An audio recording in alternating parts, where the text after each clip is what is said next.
Only if you accept the basic belief of the Bible will you assert such claims. But because this person only accepts the basic doctrine to which the Bible has been taught, and that's the fact that the book of Isaiah, because what they're referring to is Isaiah 44, and they would have to accept the basic idea that Isaiah himself wrote the book of Isaiah in its totality.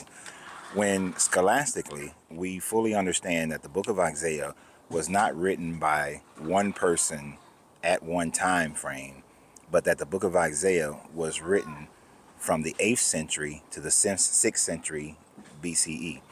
Now, what that means is Isaiah, if he existed, did exist during the time frame around 780 BCE, and could have began the writings of the book of Isaiah in the first few chapters of such. But by the time we get to Isaiah 44, we are now in the Deutero-Isaiah time frame of writing.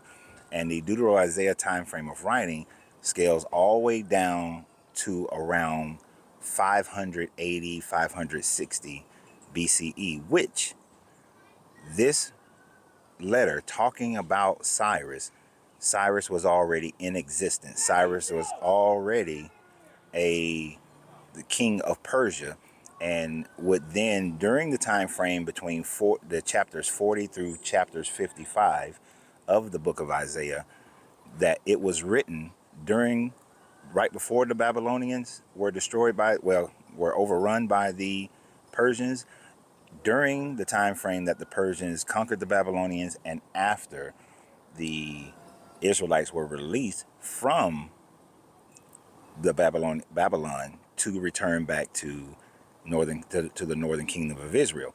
So when you read these scriptures, or what you call scriptures, and you say that Cyrus received a letter, or a letter was written by Cyrus 150 years prior to Cyrus being born, that is only if you believe Isaiah lived for almost 300 years.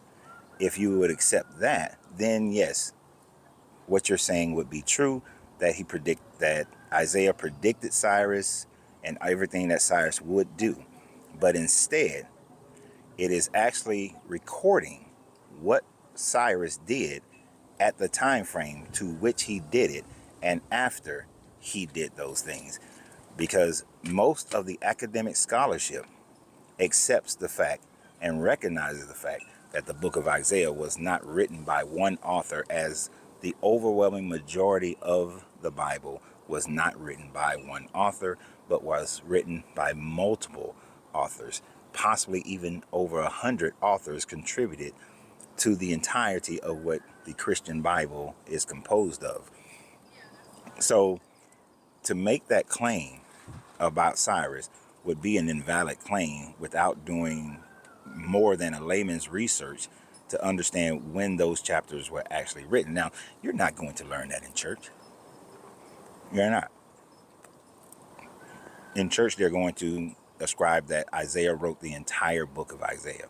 They're not going to break it down and show you the different authors at different time frames over different time periods, because if they did, then what it would do is take away from what Isaiah's writings are. It would take away from them as being prophecies and relegate them to being writing what whomever was writing at the time was actually seeing, or what had just happened. And in the case of Cyrus, it was some of what was happening at that time frame and what had happened. So this is actually invalid.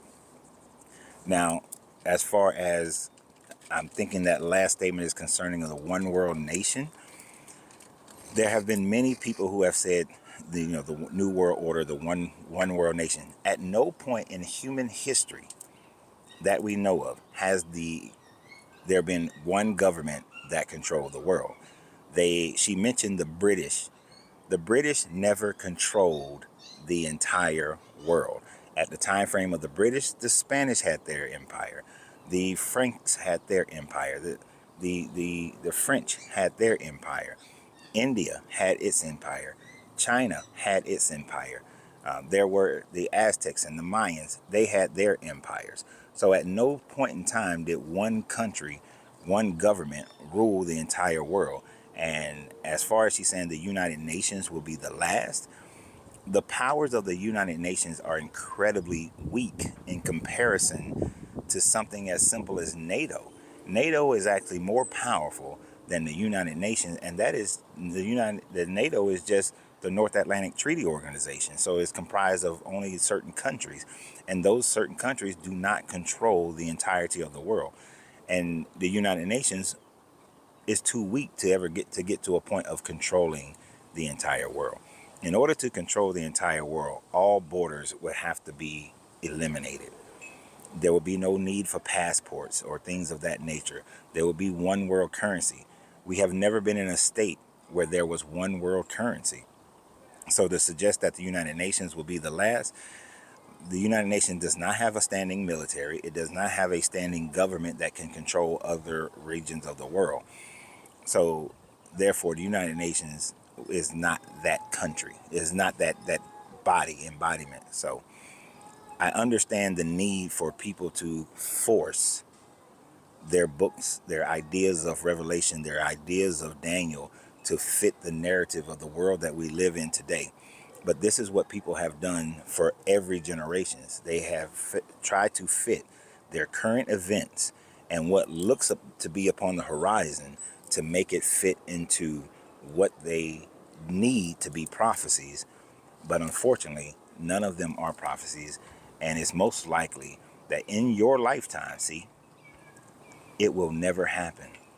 In your lifetime, we will not see a one world government. There would have to be a true world war, and one country would have to truly dominate the entire world in order for that to happen.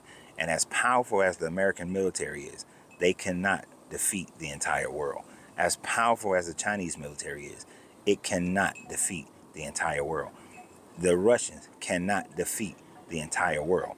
And just naming those three countries is part of the reason why not any individual country can defeat the entire world. Because if the Russians and the Chinese and say the Japanese were warring against America and the British and the French warring against America, America could not defeat all those countries. Neither can any of those individual countries defeat all the other countries of the world. It's just not going to happen. But believers got to believe. And I get it and I understand. It just doesn't fit. It doesn't work. And it's all purely belief. It's not reality. So you have a great day. And remember always, you have to free yourself to be yourself.